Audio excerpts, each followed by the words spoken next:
ukhuluma noNkosinathi wakwaNyoni. Okwamanje sisuka eJoburg sizoyenza umembeso lomkhehlo kaLindiwe Shandu.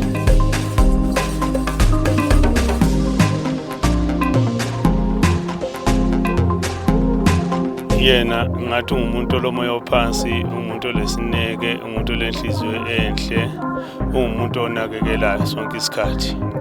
Noma phakathi kokuhlupheka ngisebunzimeni uyangiseka isikhathi esiningi. Le ndlela obemphatha ngayo yenze ngaze ngathatha isinqumo sokuthi namhlanje ngenze lento, ngimeme abantu kwelusuku olukhulu, nginganamahloni ukukwenza lokho.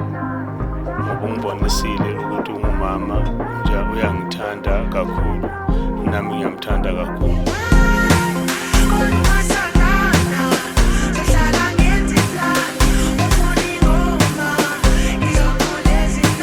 Ngiyabonga kakhulu ukuthi abengxenye impilo yami, angibonisa uthando, ungenze ngatshintsha kwezinye izinto, kwesinye isimo ade ngisona, wangenza nami ngabukeka njengomuntu ebantwini.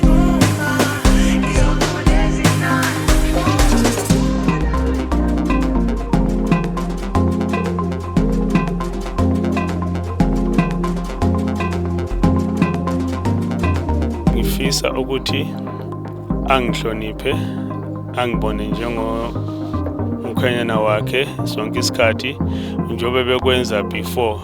Ungabi ukuthi ebekwenzela ukuthi kuzokufika lolu suku, kodwa akhontinye ngakho akwenza kube lenhlonipho langendlela omphatha ngayo ingatshintshi, ibe indlela enjalo kuzobe sekuphelele.